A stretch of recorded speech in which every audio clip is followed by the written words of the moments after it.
Hey now, welcome to the dirty side of the track, America's leading Formula One podcast. I'm Brian, that's Rob. It is still the off season. How you doing, Rob? I'm doing good, but I think we proved the phrase of even a broken clock is right twice a day because apparently we were journalistic last week in our Apparently. approach with calls. So that must have happened at least twice over the course of 3 years now. So let's just revert back to our normal shenanigans and talk rubbish for the next however long as we look to kind of got a bit of a bumper news crop because we've got the bit that we didn't really do last week because we went straight into the stuff with Paul. Then we got the stuff that's come up. And then one of the things that I realized isn't even on here is we were away and we had our In the Mirrors episodes when the whole Checo Perez thing happened. So me and you haven't even talked about that. Ah, there you go. Then we got the video vault. Then we have. You haven't got a drum roll, have you? I don't. No. I was going to say drum roll, please. And then you were going to do the little. Anyway, I just did it with my lips. Right. First 2 years of this pod, but not last year, we ran this thing because me and Brian are ridiculously competitive, and we had this Rob versus Brian thing where we sort of randomly came up with things that we would try to outdo each other on. So we decided to bring back Rob versus Brian, or Brian versus Rob for the people that prefer alphabetical order. Um, and it's just we're gonna use the thing that we started last year, and we'll do all this year is our midweek predictions. So we're gonna put scores to those. Haven't worked it out yet. Probably 3 points for getting something spot on, and 1 point for somebody that you got on the podium but not on the right step. Something like that. Okay. Yeah, yeah, yeah. So that'll run all year. We'll come up with some other little games here and there to add to the scores. But the first one that we're going to lock in today, we're going Yes. to do our World Constructors Championship Yes. predictions, 1 through 10. Um, And and then again, we we haven't we threw a haven't come little. up with a scoring system yet. Yeah, So that's all if right. Brian trashes me on it, I'll find a way to score it so that I score loads and he Of doesn't. course he will. Of course he will. But in addition to talking about the constructor order, for 25. Rob and I are also going to talk about our preference if we started a team, which driver pairings would we choose? Because it's not necessarily the same given the machinery isn't equal. So that'll be a fascinating conversation to see how that We're not going to varies. score that one though because that's Yeah, just that's our just yeah, it's just preference. That's just preference. And I will say this: in years past, Rob has kind of had a theme to the Rob versus Brian, and Rob's camp has been more of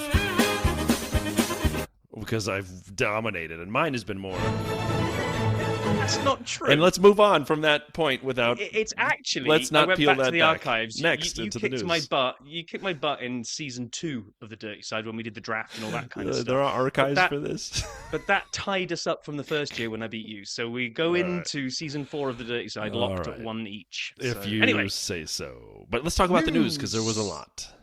So this one is actually from New Year's Day, but we didn't record back then. So Ferrari, I like little touches like this. They announced, I think, on their Instagram site, like they welcomed Lewis to the team at uh, 4:44 in the Right. afternoon. Which, 1644. if I was going to say, if you can then convert to 24-hour clock, that is 16:44, which is their two driver numbers, and that's a nice little touch. And I think that way. You know that. You know I live by the numbers of the drivers. That's how I use the microwave or program clocks or do anything in my life. I loved that. I thought that was really small, really inconsequential, but awesome. Absolutely no impact on anything whatsoever, but None. brilliant. Totally unimportant, but awesome. And they're keeping on with the Instagram Ferrari Lewis stuff. This one's a bit weird, but seems to have gathered some momentum. Is that um, Lewis posted about being skiing at the moment? Okay, great. It's the off season. He can do what he wants. But long-time former trainer Angela Cullen was posted something to her story, not her main thing, so you can't see it anymore because I think the story's gone. But apparently, she's wearing red. She's skiing somewhere that looks ridiculously similar to Lewis, and in the background there was a number 44. Oh, coincidence, or are they getting back together? And if either of those are true, we care. Yeah, no. If a tree fell in the Mercedes forest, would it be wearing Puma or Adidas? And it turns out in 25 it'll be Adidas. Tommy Hilfiger was like their main outfitter because of Lewis, but now it'll be Adidas, or as Rob likes to call it. Adidas, the correct way. hmm And so that's what You don't Mercedes. make me break out where the name comes from again, just to prove you wrong. Of all the things that I'm usually wrong on for pronunciations, this is the one. You've schooled me on Nutella and all those various stupid arguments we've had in the past before. But this one I'm right on. And I refuse to admit. But so it'll be the whole kit for the drivers and the mechanics and the engineers, and you'll be able to buy it, of course, because Mercedes likes making money, and that'll be nice. But then, when we didn't talk about Checo. We did mention with Paul last week Jack Doohan, and Paul mentioned how much he likes Jack, and I said, does he have the hottest seat in F1? And we kind of debated that because I said, Flavio, even though it's his manager, he doesn't seem like a very, I don't know, loyal. That's the wrong term. But maybe he's looking for performance immediately. That's the right way to say it. Excuse me. So I was wrong there at first. But that said, as we said this about Jack Doohan's seat being warm and will he finish the season, well, then Alpine decides to go sign a reserve driver, and they steal him away from Williams, none other than Franco Crashapinto. And so how hot is that seat now? I had a right. So humor me on this one. I had a debate with someone on Threads on this. They said, "Oh, it's that seat's got even more pressure on it now." And I kind of took a stop and I thought, do you know what? Okay, yes, Colapinto in the reserve, waiting in the wings, but with just how brutal F1 is these days, I don't think any seat is any hotter than any other seat based on that. If you are a driver and you put together a series, especially a rookie, and you put together a series of really poor performances or you crash a lot and cause damage, you're gone. There's so many drivers waiting now. Even if Colapinto, they hadn't signed him right now, Duhan's got what? 4, 5, 6 races to really show that he can go toe to toe with Gasly. Otherwise, it was as hot as anything anyway. I would say the same thing as Behrman, the same thing as Isaac. Every single rookie right now these days, you just don't give it any time. Formula One has become an even more impatient sport than I can ever remember because there's all these kind of rookies and also ex-drivers that don't have a seat, all kind of looking over the fence going, can I come back in, please? At first so I made a face. It is hot. It is hot. Yeah. Don't get me wrong. There will be extra pressure. But I already think if there were no reserve drivers at Alpine, just the way the sport is, if Jack Doohan does not hit the ground running, there is somebody waiting now these days to take that seat. At first, when you started saying this, I made a big face and I wanted to say, no way, Jose. And I want to say that because Colapinto did so well for the majority of his time last season, not all of it, he had some crashes at the end. He got a little happy with the walls. Majority, I'd argue. Yeah, all right. 50, well, 50. Can we say about half the time, the first yes. 3 or 4 races were pretty good? Yes, 100%. And that talent got people very excited. And I think the heat is higher, but I agree it's hot for basically everybody. However, if you have someone that it's a this or that, meaning I could have Doohan or I could have Colapinto, you may move to Colapinto faster than Hirakawa or Paul Aaron or whoever the other drivers were. You see what I'm saying? It's like the fallback agreed. is better. What I would say, yeah, yes. So it may move up the needle on when it might happen. 100%. What I think Alpine have done is smart business in a way of they've seen a potential to get Colapinto. At first, everyone's saying it was a loan deal from Williams, but then when the news broke and that it's a multi-year deal, you don't do a multi-year deal for a loan. So they've obviously bought him out of his contract. They've seen an opportunity to get a really talented guy, sticking with their other 3,000 reserve drivers, which now, by the way, Ryo Hirakawa and Paul Aaron, what do they think now? Because those two are probably thinking they got to go look for another job. Well, we've got a rookie coming in here, Jack. Us two have probably got a shot at this. And then in comes Colapinto. It's like, what the hell's going on there? But we'll see. There's rumors that he's got no firm contract, or he's got half a year, or he's got 5 races, or he's got the first time the sky's blue. Yeah, Jack Doohan. Yeah, we've heard all those rumors, right? But unfortunately, when you hear that many versions of a rumor, it makes it feel like there's something behind it. And Agreed. I don't want to use the smoke there's fire analogy because of the California situation right now. And by the way, just a quick aside. For any listeners on the western part of the U.S., we're thinking of you, and especially in California. It's a horrible situation right now. And for those not aware, just check out American news. It is a terrible situation unfolding on the West Coast, and our thoughts are with everybody, so they're safe. That said, things that aren't safe, Spa. Can we just stop the podcast right now? And I know this isn't as bad as it could have been. So Spa's still on the calendar. Good. they're on the calendar a lot. They're on it through 2031, which is a nice long-term deal, but they're not on it in 28 and they're not on it in 30. That's seems seemingly when they enter the quote rotation. And when I saw this news come across, I saw it early in the morning, and it just ruined my whole day when they were in the rotation. And I walked into my first couple meetings like, and then I'm like, well, what I think about Spa, and then I couldn't stop swearing because of this. You may think it's nothing, but why rotate Spa? Why? I just think you're going to see more and more of, especially Europe, go on a rotation. If they want to start making space for more European, there's pressure to bring Portuguese track back. There's pressure to bring back South Africa, add one in main body of Africa. That you can't have all these new tracks come and fit the 24 race calendar. So I'm just happy in a way. I'll take it. I'll take that they just didn't just ditch Spa. That would absolutely hurt me, like beyond hurt. Agreed. So I'll trade you Mexico for permanent Spa. Well, I saw that they said that now with all these deals in place, there's Trade three you tracks. Was that from Lee? I think Lee might have put it in the Discord that there's three. There's 22 out of 24 locked in, and there are three races that aren't locked in yet. And I think I want to say Imola, Mexico, and Las Vegas. Well, I thought Vegas had like a 2031 deal as well. Vegas has got a 10-year deal with Vegas to allow them to hold the race there, but from a Formula One perspective, doesn't have the race locked in. So you would imagine that Formula One don't go and put all that money into building a paddock in Vegas exactly, and, $1 billion and promote the race themselves. That one's not locked in. So okay, cool. Vegas is going to be 23 out of 24. So then it's Imola or Vegas. I say, sorry, Imola or Mexico. I'd say bye Mexico.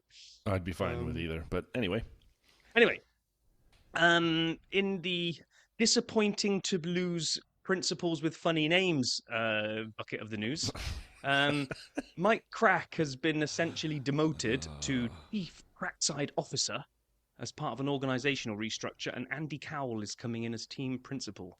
Cowell, as well as not having an amusing surname, has been apparently at Cosworth for like forever. Went to Mercedes in 24 to become the engineering director for the Mercedes-Benz High Performance Engines division. Now that is a title. He stepped away in 2020 to do some project called Project Pit Lane, which was a bunch of UK-based Formula One teams sort of went away and manufactured medical devices for COVID. And then in 2024, he came back to Aston Martin, which I think we talked about that when he came in, because he came in and he was reporting directly to Lawrence Stroll to take over from Martin Whitmarsh. So, yeah, Aston Martin team principal. I like the cut of this guy's jib. He comes in July as the chief executive officer, and he's kind of checking it out. And after 3 or 4 months, he goes, "You know what would make this better? If I were also the team principal." And we have one, but I don't want to do the work Mike does. I want him to still do all the work he does. So what I'm going to do is make him have a different title, but I'm going to be team principal too, and Mike's going to do all the hard work at the track all the time. So, do you think he's doing sort of Zach Brown, Andreas Seidel maneuver? I do. So what it reminded me of, but he took the title with him. Yeah, he took the title, and this kind of now. If you're not a Seinfeld fan, you're not going to get this reference. But when you just said that about like he's come up with that idea, so are you saying that he's basically like the George Costanza having the calzone with Lawrence Stroll and going, "Do you know what would be a great idea if I was team principal?" I need my calzones. Right. Okay, that's enough of that. Right, 2025 car reveals. We're getting closer. We're getting closer to this season. Now, they're obviously doing the big shenanigans on February the 18th for the 75th anniversary of F1, and they've got all the teams together to do their livery reveals and race uniform reveals. But for some teams, that's not enough. They don't want to come together and reveal with everybody else. So Williams are doing a one-off special livery reveal on February the 14th, Valentine's Day, 4 days before the big thing. So they're going to show us a livery which isn't the livery. So I'm not quite sure why. And then Ferrari have got an event the day after in Maranello to officially unveil its F1 Challenger. What? Why? I don't know. I don't understand these like. It's almost like extra. We've been doing this for so long. We figured out how to do our own reveals. Well, why would we stop now? So instead of just participating in the group one that we have to join where Max wants to be sick that day, they're like, well, we have all the people and all the facilities and we got the cameras and we know how to use them. So we'll do it anyway the day after. Yeah, maybe. It's the Williams one that just confuses me. The special one-off livery. Hey, here's our car that you're going to see once. Come back in 4 days when you're going to see the proper one. Yeah. And by the way, that won't be the proper one because it will just be a livery reveal. It won't really be the actual car because we don't want to show everybody our car yet. But there we are. What else do we got here? We have got Red Bull came on and they were being asked about what happened to the RB20. Why did all the performance disappear out of it last year? What was all the problems? Blah, blah, blah, blah, blah. And they said it was just a correlation mismatch between the CFD and wind tunnel projections versus what was actually seen on track. When they put the car on track, the aero performance and the balance that delivered was nothing like what they were seeing on the CFD and the wind tunnel. And it kind of reminded me back to like one of our really, really early episodes when we had Blake, or Break F1, as he's known online, who was the ex-engineer, performance engineer at Red Bull. And he said, yeah, it's not an exact science. You can spend hours and hours and hours and hours busting a gut looking at the CFD and wind tunnel data, but until the rubber hits the road, you don't actually 100% know what the car's going to do. So I got to give Blake a shout out. You know, he's obviously back in motorsport doing things all around the globe now and not in F1. We'd only had Paul on by this point, and Blake agreed to come on and was awesome. Awesome. Yeah. Just so kind and thoughtful and generous with his time. And like we do often with special guests, very, very special guests, we send him a T-shirt. And later on, he was doing a stream, and he was wearing the Dirty Side T-shirt, unrelated to us. I just so happened to see it. I'm like, hey! And I said, no, you're wearing this T-shirt. Sorry. Shout out to Blake for being a good guy. General Motors and the Andretti Group, or whatever it's technically called now, Walter T. Taurus Group, have announced the formation of a new company that will build the powertrains for the Caddy F1 team. The GM Performance Power Units LLC will contribute towards Cadillac becoming a full works team by the end of the decade. I know we'd heard the target 28. We'll see if that still happens. And they have someone who's the CEO, Russ Oblenes? Oblene. Yeah. Oblunes. And it's exciting. I'm excited they're building their own engines. It'll be fascinating. They've done well in other motorsport. People don't give them enough credit, so I'm curious to see how they do in F1, of course. And then curious to see how they do in F1. It's not a great segue because I don't know. Keeping track of time is keeping track of time at the end of the day. But something that I thought we'd announced ages ago and we picked it up in the news, but it must have just been the rumor, because it's only the Formula One website has just officially announced it this week that Tag Heuer is taking over for the 2025 season as the official timer. So yeah, there we go. They're going to be the ones with the clicky little clock at the beginning. No more Rolex. We knew that. No more Rolex. Yeah, we talked all about the brands. We're ahead of the curve, baby. We're ahead of it, exactly. Go for it. Do you want to hit this one? No, yours. Oh, okay, fine. So we were talking with Paul last week about Adrian Newey and the effect on Aston Martin. We didn't really know. We couldn't remember. When did he actually start? When's he on gardening leave? Blah, blah, blah, blah. Well, then, boom, speak it into existence, and a story appeared online, which is there was an interview with Newey. And so he's still technically with Red Bull, but on gardening leave. He joins Aston Martin on the 1st of March.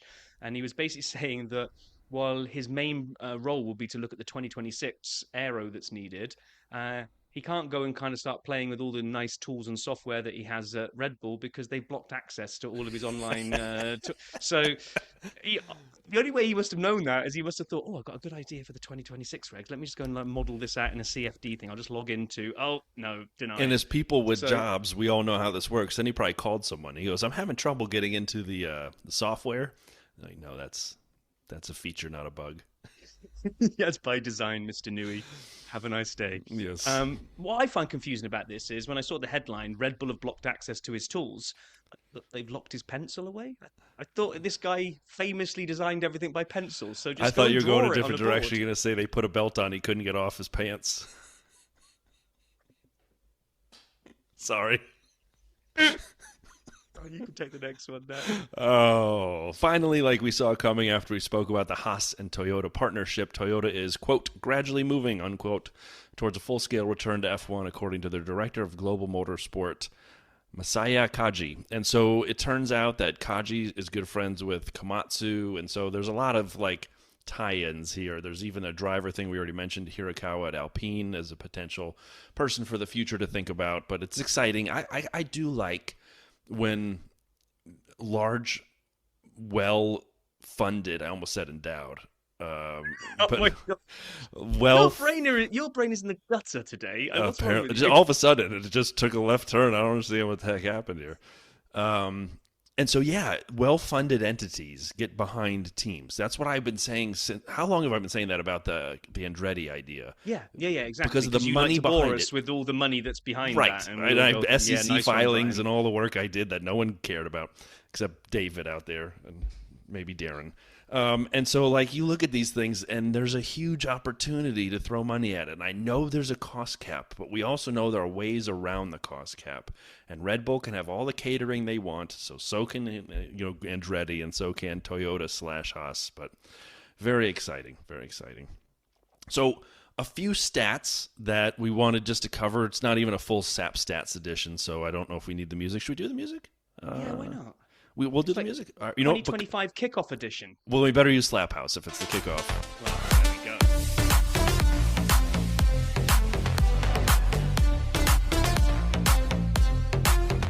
That is definitely my ringtone. SAP Stats 25 Kickoff Edition. And really, it's a 24 Closeout Edition. Okay, here we go. Fascinatingly, Rob's a huge Ferrari fan. I am becoming a bigger Ferrari fan. I love Charles, and Lewis is going there, and I like Lewis. And it's like I have to wear red now. And since 2005, Red Bull's had one team manager. Ferrari have had six.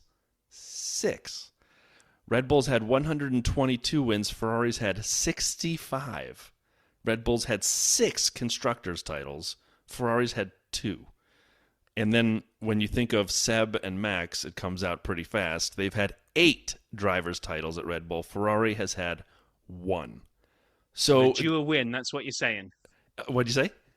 They're due a win. Yeah. This is the year. Come on, Ferrari. This is our time. I'm back in my "this is our year" mode again until I get my dreams crushed later on in the season. Well, it might be our year. Can I get on the bandwagon? How fast is it moving? Am I going to sprain an ankle? We'll find out in a little bit when we talk about constructors in a second. There was an analysis of penalties given out, time penalties given out in 24. Not a surprise. Kevin Magnussen. We won't hear that this year. Kevin Magnussen with 10 time penalties received. When you look at this graph, before you Yeah. do the rest, when you look at this graph, he won it by a mile. A mile. That's all I was going to mean, say. I really didn't have much else. Absolutely obliterated the field. The next closest was Literally. 5. And 5 time penalties in 24. Lance Stroll, okay, again, kind of expected, and Max Verstappen. Only time that Stroll is going to tie Verstappen for any record. And the only person who had none, Charles Leclerc. Because he drives too conservatively and he's never going to be a world champion when he does that. Look at that. Stop that. You're hurting my heart. He needs to. See, Charles just needs to get nastier. He needs to look at this graph and he needs to go, right, Max is willing to get some time penalties to overstep the line every now and again. We need angry Charles this year. Maybe we'll get it. Maybe the arrival of Lewis will make him realize if I don't become angry Charles, then Lewis is going to be the number one and I want to be the number one. So this could be either an absolute dream partnership of 2 alpha males and we could bring forward the angry Charles, and Ferrari will wipe the board, they'll win the title, both titles, and everything will be amazing, or it's all going to go wrong. Just an incident. Okay. So then I do have his swearing one at the end of Vegas, but I can't play that because I don't have it beeped out and I can't do the beep button fast enough. Prize money. We always talk about this, and I think all of you know, but just to be safe, it's about a $10 million difference between each team when they finish in the order. And the lowest team, Stake, who only got those points from Joe at Qatar the whole season, made about, give or take, $70 million. So then just keep adding 10 on the way up the chart. But I find it fascinating. That's a lot of money, but B, that's a big difference. So when Alpine finished 6th, if you remember, and kind of went from like 8th to 6th over the span of Brazil and Qatar and Abu Dhabi, That gave him $30 million extra dollars. Yeah. That is a lot of money. Full stop. It is, and I know we've covered this before, but while we're covering this, let's just remind everybody that a bit like I'm probably going to mess this up because I don't know the sport well enough, but a bit like the NFL draft where the team that is worst gets the first pick. So in theory, you equalize things as years go by because the worst teams get the best picks, and forget all the trading of picks and all that stuff I don't understand. But while this is the money thing, and McLaren have maxed out at 160 odd million at the top of the thing, when we look at wind tunnel time for how long you're going to be able to develop next year's car, it's a big inverse where can't remember where the line is drawn. It's either 6th or 7th in the Constructors title. They're the ones that get the 100% allocated. And then everybody above that line gets less, all the way up to McLaren that will get the least. And everybody below the line gets incrementally more. So Stake, in theory, will get the best chance at improving their car. I'm not sure they'll use that additional time wisely, but that's the idea. Ouch. Speaking of Stake, now that our friend of the show, Valtteri F. Bottas, is not there. This is Valtteri Bottas, and you're listening to the dirty side of the track. Hadn't used that in a while. Top 10 drivers with the most points without a championship. Valtteri, first, 1797. And I know, again, for the bazillionth time, we changed the way points are scored in like 2009, so it's all different. And anyway, but still, Valtteri with the most, 1797. Checo, second, 1638. Neither of those fine gentlemen have a seat. And then, oh God, Charles is third, 1430. What do you got to say about that to make me feel bad, Rob? Nothing. It's just, like I say, I refer you to my previous answer. Angry Charles comes out and he takes himself off this board completely. All right. Well, hopefully he comes out and joins us. Last couple things here quickly. A website, an organization, a group, a person, Break Hard, did some analysis based on 2024 data from the University of Pennsylvania, which, by the way, is a fine school. I'm wearing a Penn shirt right now. I went there undergrad. So they took Penn data and they did some massaging, and they said America's favorite racing series by state. And since we are America's leading Formula One podcast, according to my mother, I thought it'd be worthwhile to point out some of the states that love F1. So if you're an F1 fan and you're thinking about moving either to the states or within the states, you're going to want to go to either Massachusetts, Tennessee, Texas, Wyoming, or Montana. Otherwise, don't move anywhere because they like another sport other than F1 more as a motorsport. And there's a couple Formula E's in there, which is close enough. There's an awful lot of NASCAR, as you'd expect, throughout the South and actually in the Midwest. But yeah, those are the good states. The ones we just named are friends of the show. Right. This next one is all yours. Nope, skipping it. This is the most tenuous. You're going to skip this awful. It skipped. And then to close us out with two things. One, Lee pointed this out on the Discord, off-season SAP stats. Yuki and Isaac at Racing Bulls will be forming one of, if not the, shortest driver pairings in history. Yuki's 161 centimeters, and Isaac Hajar is 167 centimeters. And since I don't know how centimeters work, I'm assuming these people are very short. Just kidding. They are very short. We did the research we could, and that should be the shortest driver pairing. And then finally, to close this out and move us on, the 2024 Team Principals top 10 driver ratings. Going back since 2008, they ranked the top 10 drivers. And you can see some consistency. And Max was first. Lando was second. My man Charles Leclerc, who's been being slandered by Rob for the last 10 minutes, is third. Oscar Piastri fourth, and Carlos Sainz fifth. That said, Max has been first or second since 2016 straight. I mean, it makes sense when you're winning the title, and the person who was first 2020 to 2016 is Lewis, which also makes sense. Even though in 2016 Rosberg was third, which go figure, riddle me that one because he won the title, but okay.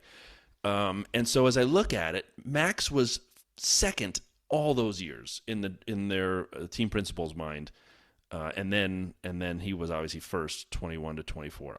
I have no problem with Max being that high on all of these, and I have no problem with him being first in 24. I have no problem with Lando being second.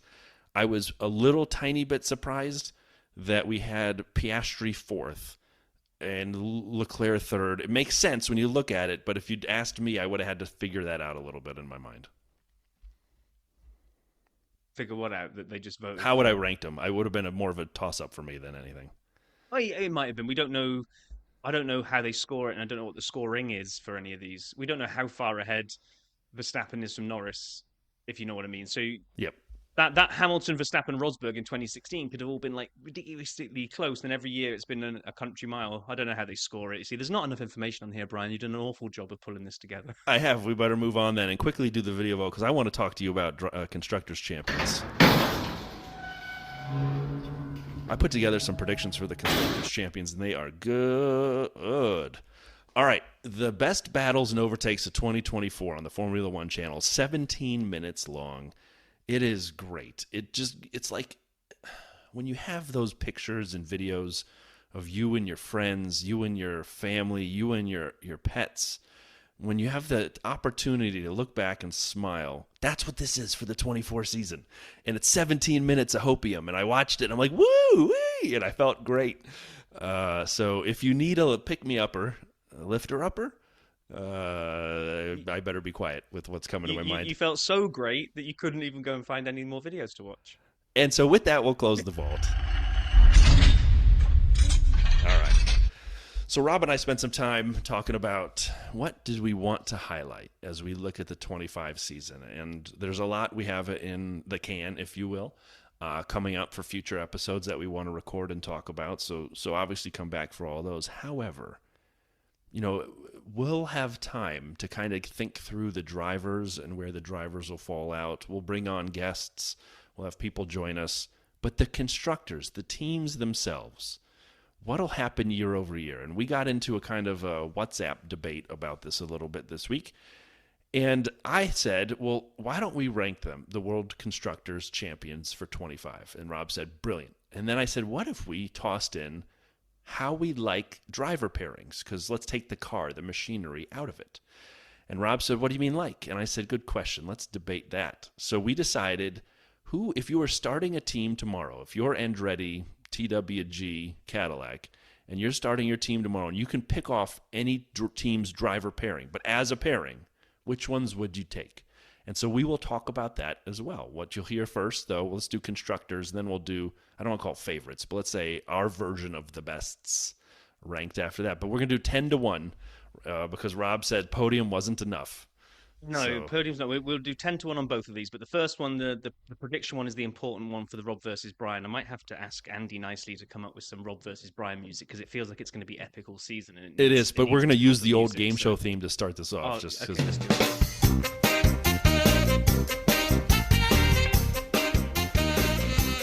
All right. And how I'm thinking we score this one It doesn't matter. Yeah, it does, because we have to say at the beginning, otherwise people will accuse me of making it up. I think it'll be one of those kind of like, there's 10 places. It'll be 10 points for getting it bang on, and then you'll just lose a point for however far away you are from it. So if you said they were first and they finished 10th, you get 1 point. And if you said 5th, you get 5 points. You'll see it. It's a sliding scale of how close you get. And when I say I trust you, I don't trust you at all, but let's do it. I know. Okay, so we're going to start in 10th then, yeah? Yes. We'll take it in terms of announcing first, and you can go first with your number 10 pick, and I'll tell you who I went Or hear me out. We can announce this one jointly. 3, 2, 1, Sauber. Sauber. Yeah, okay. That's what I thought. All right. I'm happy to go 9th. And in 9th place, in the 2025 Formula One Constructors Championship, it will be Racing Bulls. Ooh. Okay, so we got our first where we don't agree. I'm going to say that it's not quite going to be the year for Williams again, and they're going to be down the bottom. Sorry, Williams. Sorry, Carbon or Bonsai or whatever we're calling the partnership. Yeah, Williams in 9th, I'm afraid. Okay. I know it's your turn, but can I just say I have Williams in 8th. So I wasn't far off.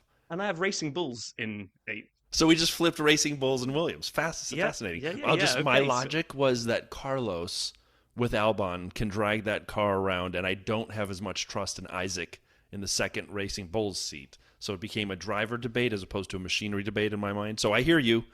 We both kind of agree 8th, 9th. But who do you have 7th, Robert? And in 7th, I have Haas. Oh, my gosh. Okay. All right. I have Alpine. Oh, ho, ho, ho, ho. We are now banned in France. Yes, we are. Okay, yeah, Haas did a really good job last year, and I just think they're gonna have a little bit of a reset year because two brand new drivers coming in. So the Hulk and K-Mag partnership's gone. Two new drivers, get used to that car. So I just think, yeah, I don't see Okay. them. I got them I getting seventh. I I see better things for Haas, but I will give you my sixth place team, and in sixth place, Aston Martin. We have a match, Aston Martin. So then, can I assume in fifth place I have Haas and you have Alpine? Correctamundo. So Yeah, we've flipped. So we both have Aston in the same place. Fascinating. But I have Haas really high. I was apparently really into the dance competition I was at when I was watching when I put my notes together. Yeah, I put Haas fifth. I think Esteban is a fine midfield driver, and Ollie has shown himself with some potential. So I thought they on the whole would balance better because K-Mag didn't deliver a ton of points last season. So this was my one of my hardest sections of teams to rank because I was looking at this. I was like, Haas, brand new lineup, but I do like Ocon and Ollie, like you say, right? Aston Martin in the middle there. We've both got them sandwiched in the middle. You know, the elder statesman Fernando and Daddy's driver Lance. Like, can they do anything but be in witness protection in the middle of the pack? It just doesn't. And with Nui effect not coming until 2026, I Yep. don't even think they're going to get a fantastic car. So it just feels like Fernando on his own will do enough to drag them up to say seventh, and then Lance will do his obligatory every now and again remember how to race, and everybody will go, "See, we told you he was a good driver." Even Rob thought he was the third best driver on the grid a year ago or 2 years ago. And they'll do that every now and again, and it'll be enough just to be kind of like right in the middle. So then I looked at Alpine, I was like, well, the car did show signs of life towards the end of last season. You know, we had the double podium in Brazil. I know it was wet, but we also had other races where they just started the kind of the useless tractor from the beginning of the season seemed to have gone away. So I'm Agreed. putting a whole bunch of stock into the gas man and And then an unknown of maybe Jack, maybe Colapinto, maybe someone. So I'm like, yeah, I can totally see why you went Alpine Aston Haas. I put more stock in the totally new lineup at Haas, not gelling and running into some problems. That's where thought I through it got to. too. Totally agree. Great point. Would you like to do fourth for us? I got a funny feeling maybe our 4-3-2-1 are identical, but okay, so I'll go for it. Fourth, I have Mercedes. I do too. They haven't figured out that car, and it's the last year of these regs, and they're going to show up to tracks again and think they're going to be great, and they're going to stink, and they're going to show up to tracks thinking they're going to stink, and they'll be great. And I don't know what we're getting from Kimmy, so I have them as fourth. Okie dokie. Right. So, what do you have? Who do you have in third? In third place, I have Red Bull because Max So do I. Verstappen single-handedly will drive that team to third place, and if he can reach the steering wheel in Liam's car, he'll drive that car for him too, and that would probably be better than having Liam do it. And I'm not a Liam hater. I'm just saying Max Verstappen is a generational talent, and so I got them third. So, and I did on the basis of I think Liam will score more points than Checo did last year. Well, But I mean, at I the end of the actually think season, Checo Max. scored like one, so Yeah, well, and this is where because the Red Bull was dominant at the beginning of last year, and actually in that same interview that we mentioned earlier on about the wind tunnel and CFD time correlation, you know, blah blah blah blah, they actually admitted they didn't even expect to be dominant at the beginning. That was like a happy accident that because that correlation hadn't come together, they were like, oh man, we're in trouble. And then suddenly no one else had brought their A game either, and they're like, whoa, we got a head start. I don't see them getting that head start next year, so I think they'll need Max to drive his socks off to keep them in contention. And Liam, while he will score more, they won't get that dominant head start at the beginning. So that's why I've got them rocking into third again. I like it. Who do you have second? I so wanted to not say this name, but I'm gonna Ferrari. I also have Ferrari in second, which means we both have McLaren winning the 2025 Drivers' Championship. So I meant Constructors' Championship. I can't even yeah, speak. well done, well done. We'll Yeah, edit there's that a one out. soundbite we won't use. But what that really means is that with 1, 2, 3, 4, 6, and 10 in exactly the same position, we've really got ourselves an Alpine versus Haas versus Williams versus RB battle for us to keep an eye on all season. Basically, yeah. And it's interesting too, right? Because we were so excited about, and I still am, about the 25 season because I don't know if we're going to know who's going to win every race. And these midfield teams, like the debate for me honestly, Williams, Racing Bulls, and Sauber, and Racing Bulls and Williams were a little bit in it. Like, I could see them getting in the points possibly at some of these races. Definitely Alpine, Aston Martin, Haas. So now we have in my mind at least 7 teams, we'll say for sure, who are regularly in the points. Yes. And then you're looking at a couple on the outside, 8 and 9, kind of like sneaking in occasionally here or there. And I really think, honestly, the only team who's going to be a non-factor for most of the season, if not all of it, will be Sauber. So that's still an exciting formula. The only little asterisk I put against that, but it wasn't big enough asterisk for me to lift them off the bottom, was that actually for the last 3 races of the season, they actually looked like they'd sorted out a bit of a race car there, and they got their points finishes. So again, if convergence keeps happening, if the people at the top can't pull anything away and the people down the bottom pull a little bit more, then who knows? Maybe Sauber aren't as far adrift at the bottom as they were this year, but they're still in the bottom of the pile for me. So, and with that, we've settled the points. Yeah, Rob Bryan is set. We know what's going to happen because we're both going to be correct on the ones we both agreed, and the ones that we didn't agree, I will have those accurate. But then we wanted to say, if we were starting a team, now let's take the car out of it, right? We talked a lot about the Sauber car, the Williams car. We talked a lot about what Alpine did at the end of the year with their car, on and on and on. What would we do from a driver pairing perspective? If we could pick the drivers that are paired together, what order would we rank them in, starting our own team? And so I will go first.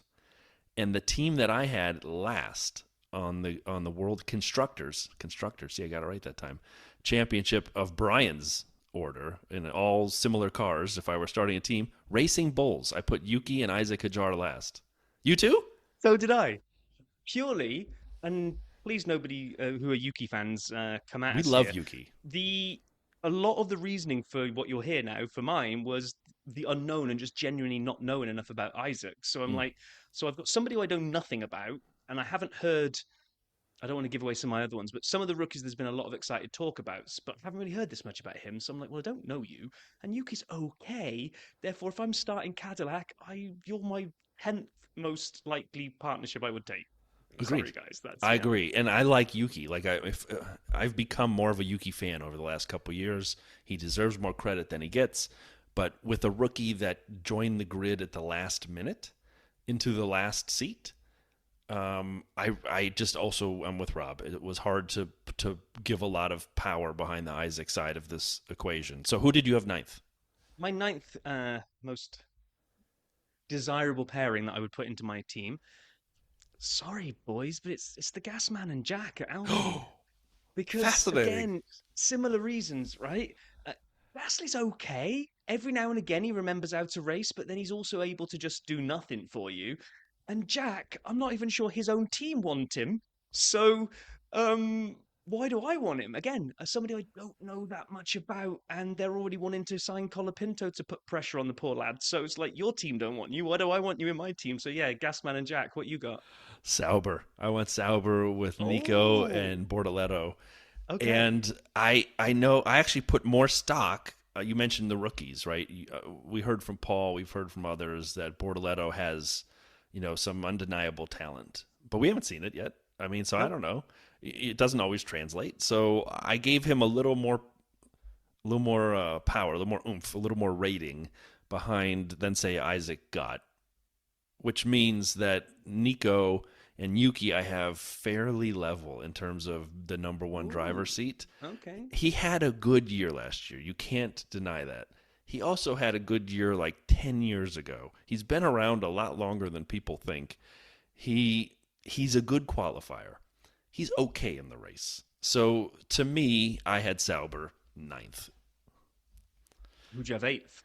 Haas. Here's where I put Haas with Esteban and Ali. And the pairing, I like Esteban enough to make them fifth in the in the constructors, which in retrospect may be stupid.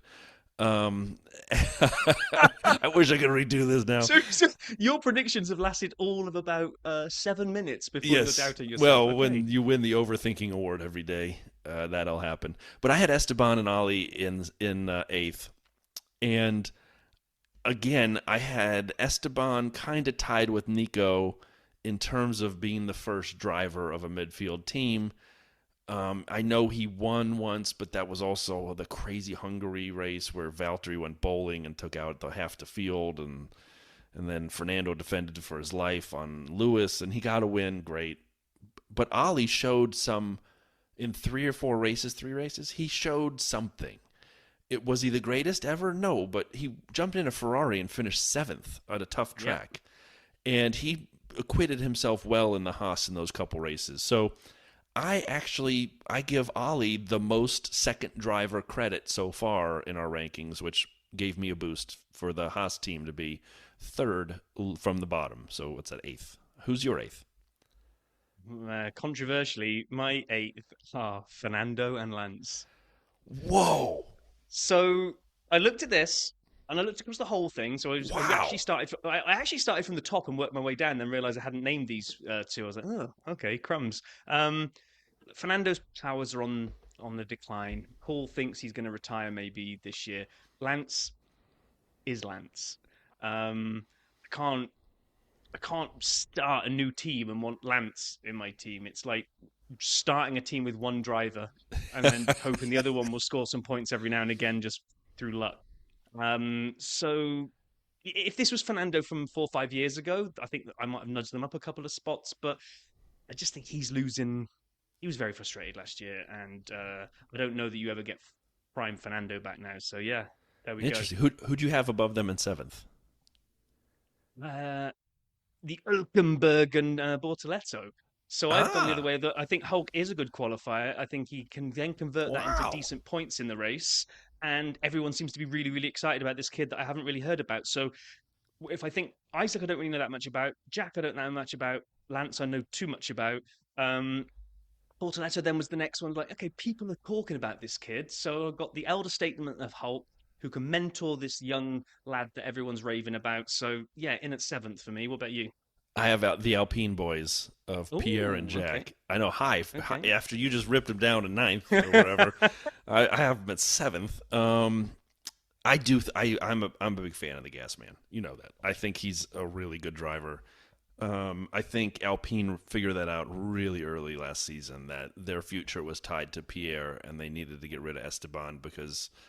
Well, Esteban hasn't exactly been the favorite teammate at a lot of places, if you're being honest here. So Pierre really can do something, and I stand by my comment that if he'd stayed with AlphaTauri and then it became, RB, I think they would have put him in again, give him a second chance in the Red Bull. I know everyone says I'm crazy and never would have happened, and he already tried and it didn't work and yada yada. I think this Pierre Gasly is a different Pierre Gasly than when he was a young kid. So I have him as my favorite lead driver of these 4 teams: Racing Bulls, Sauber, Haas, Alpine. He's the best number 1 of those. And then Jack has been around a little bit as a reserve driver. He's got to be okay, even though there's this horrible rumor that, did I say this already, that they did this test 2 months ago at Qatar. Did I say this when we talked about this before? And there was an Alpine test, Jack and Pierre, and Pierre was nearly a second faster a lap than Jack, which is when they lost confidence in him, and one of the reasons why they kept saying there's no guarantee for the whole season and this, that. I hope that's not true. But regardless, this is as high as I could put him, even though I really think a lot of the Gas Man. So what are we up to? The 6th spot on our list now? Yeah, now I have Aston Martin in 6th. So I put more stock in old man Fernando. I also agree with you. Lance was almost a negative on this. But Fernando, he can still drive around the track, watch the TVs at the same time, and tell the team what other people are doing and what his strategy should be. He's still a good qualifier. He's good in the wet. Yeah, come on. Like, I realized a season ago he was my favorite driver somehow, and even though I didn't know that. So, yeah, I got Fernando up pretty high. How about you in 6th? I'm probably going to have to hand back my British passport, but in 6th I've got George and What? Kimi. Yeah, I know.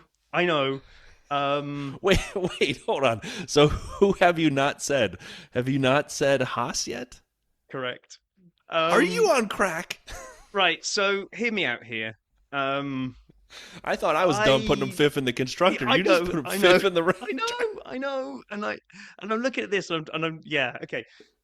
I'm going to say this out loud. I'm just going to probably just have all this hate come my way now, but I think George is overrated. I don't think he's that. He's not a generational. I don't see George ever being a driver's title winner, ever. I don't either. And Kimi looks a little bit. I'm putting my, I'm starting my team. I don't want to crash damage. Like, he had that one thing, and the first thing he did was put it into a wall when he first drove around. I know everyone said he's fast. Oh, he only crashed because he was going so fast. Yeah, but the idea is to stay on the track. At Monza, anyway, and the big ant sign was pointing at the car. Do you know sometimes when people go on about somebody being the next, and then, whatever it is in any sport, oh, they're the next Messi, they're the next Michael Jordan, and everybody's saying that he's the next Max Verstappen, and Wolf's gone out of his way to get him because he's the next Max Verstappen, and everyone's telling us he's the next Max Verstappen. I tend to have this weird thing inside my brain where I'd like to push back on those types of things and say, well, I'm not believing he's the next Max Verstappen until I see it with my own eyes. So maybe I've been a bit unfair on Kimi because I'm pushing her back against the trend of he's already been designated the world's greatest driver and he hasn't actually really done anything yet. So sorry, George. Sorry, Kimi. You're in sixth spot for me. And so then just go to fifth and get it out of your system now, the Haas situation you did. Yes, the Haas, because I actually I like Esti Besti more than Gasly. And Ollie came into the Ferrari and put in a great performance and got seventh on his first race. So if I'm kind of looking, if I'm now at the fifth level, so this is almost my definition of the midfield where I'm going to get good points all the time. I'm not going to be interfering with the drivers' championships or the constructors probably, but this lineup would get me 100% midfield. Whereas I think George and Kimi are going to crash and fight over who's the number one too much and probably get too much crashes. So only by a gnat's whisker I've got Esti Besti and Ollie ahead of those two. I know, I'm believe crazy. You have them I'm fifth. sorry. No, you are crazy. That is the fifth best driver pairing, but that's okay because I made their constructor Haas the fifth best constructor. So this is the kiss of death. Is this podcast sponsored by Haas all of a sudden? I don't know, but we're going to see a Haas team score 0 points the whole season after this just happened. I had, like any sane, rational individual, everyone listening at this point would agree, you put Mercedes pairing at fifth with George and Kimi. So you were just one higher. Yeah. It's but like I'm in the group of people who are like, good. You put them down below Haas. You only put them one above Haas. No, I have Esti and Ollie way down. That's right. Okay. I have Fernando right behind George. That's right. Which is what you call sensical, as opposed to you with Esteban Ocon better than George F. Russell, apparently. I know you didn't say that, and I know the teammate matters and is a duo, but I'm putting it on your shoulders. So then I did have the Mercedes duo as my fifth best duo, George and Kimi, and then in fourth I had Red Bull, Max and Liam. So did I, just because Max is great. Because Max is fantastic and Liam is an unknown, not an unknown, but he is an unknown in a top team. He did well but he did well in the Toro Rosso. But not enough if I look at the remaining three partnerships to say that they stand out. And it's really, really difficult because Max is so good. He's so good. Could you imagine? Wait, hold on 1 second. Before we go above Red Bull into third, I agree with everything you've said.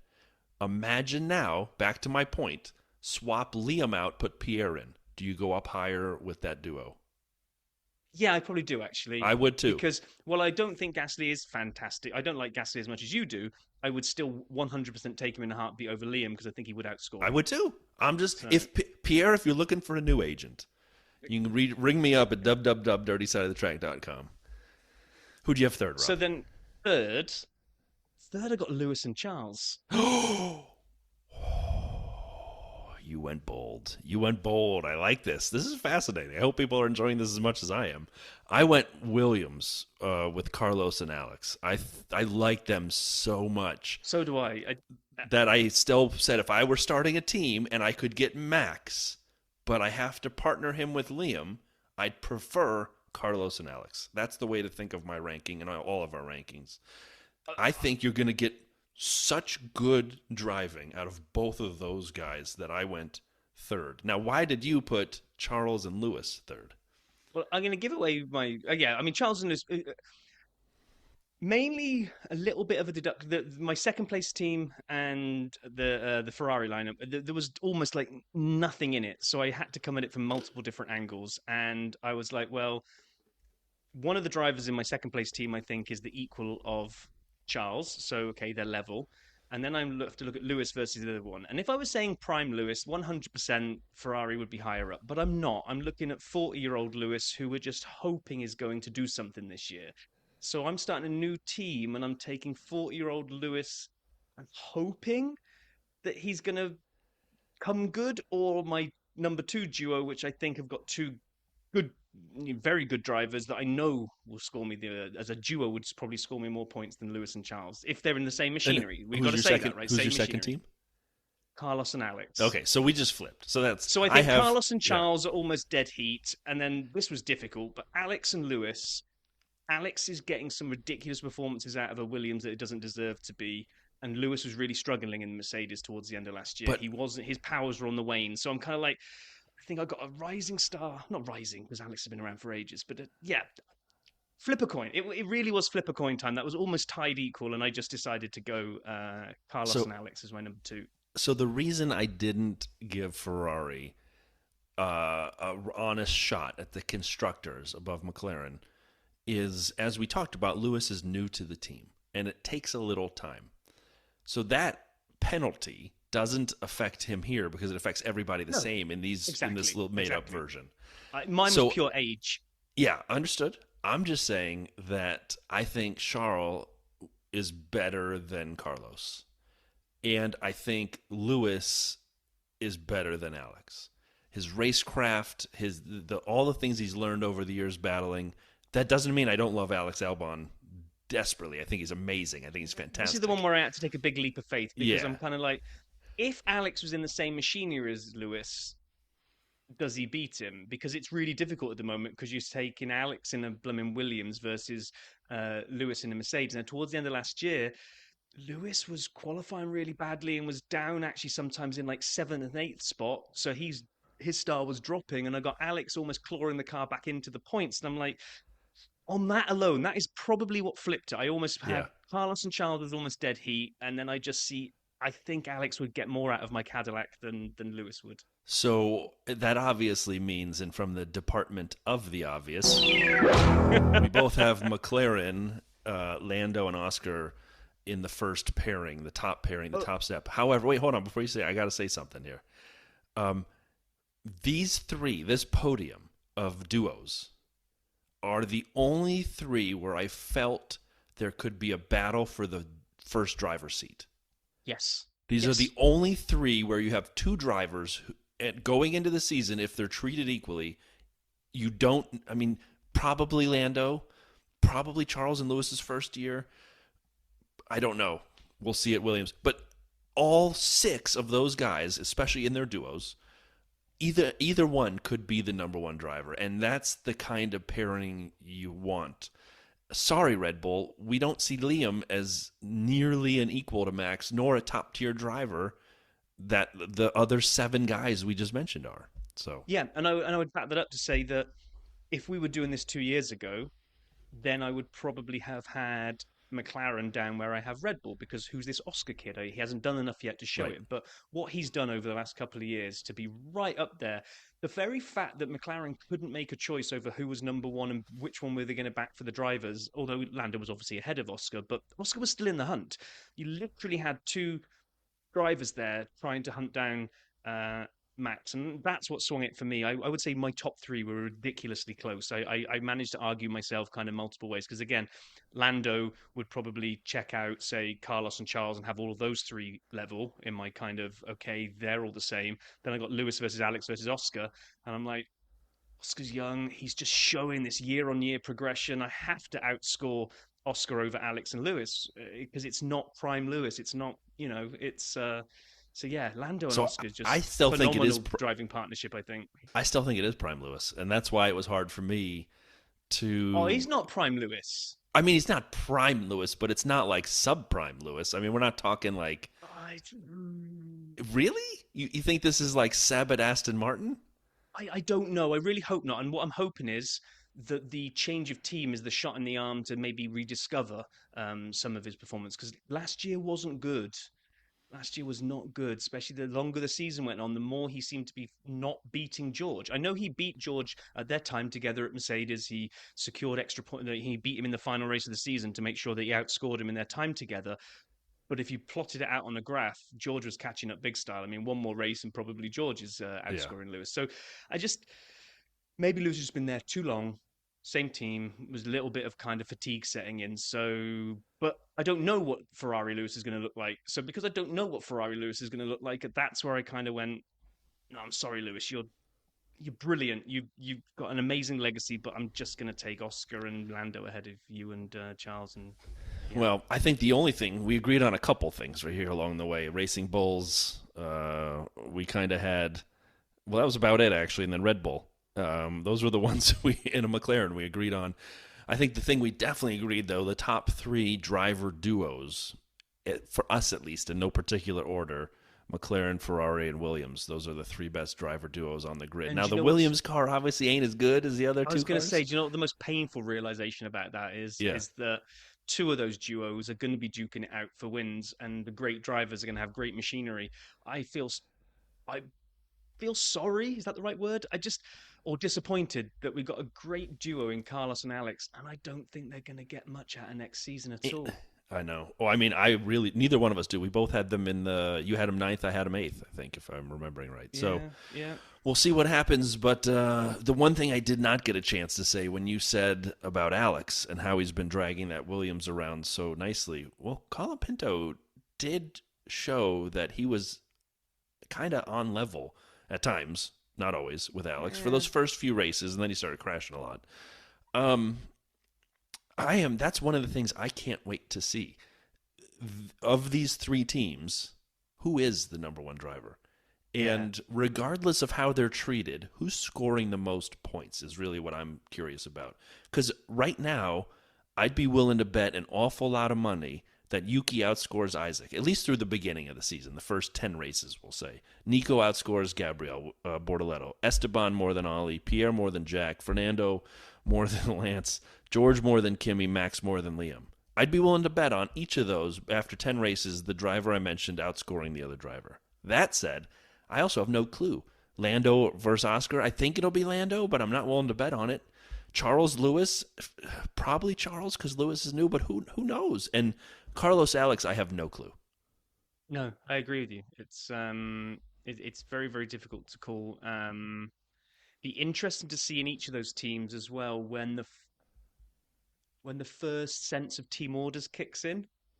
Like, if they kind of split the difference in the first few races, Oscar and Lando kind of toe for toe, maybe Lando a couple of points ahead. Same for the others, Lewis and Charles. And I'm not being mean to Williams, but I'm going to put them out of the debate for the minute. So you've got Ferrari and McLaren, we think, going for race wins. It will just be so interesting to see who starts getting the preferential treatment. I imagine what will unfold is at the beginning of the season, it will just be track position. You're going to pit first because you're ahead. Clean racing. And And they're going to try and be really, really cautious to not show their hand of saying who's their number 1 driver. But that caused McLaren problems last year. Right. Because they didn't put all their eggs in one basket. Red Bull don't have a decision to make because it's the Max machine. So it's just going to be really interesting this year to see how that all pans out. And we'll need to do a Drivers' Championship prediction as well. But maybe we'll get, I know the guys, Terry and Adam from Coffee Corner Motorsport and Fantasy Hub. Or have I got the wrong one? Fantasy HQ. Yeah. Fantasy HQ. I know those guys want to come on and do a get-together, so maybe we'll have a few people on and we'll have a driver's title debate. Well, this is fun, right? I enjoy this. Yeah. I think, I may have made a little mistake putting Haas 5th in the Constructors. You never know. You never know. No, I know already. It's January 11th, Saturday. We're recording this. I've already screwed up the whole year. But anyway. On that bombshell, it's time to end. Rob, anything else you'd like to highlight this week? Not a thing. Well said. You're not the best color man in the game for nothing. And on that, we're going to close out, everyone. We will talk to you in 1 week's time. Be well, be safe.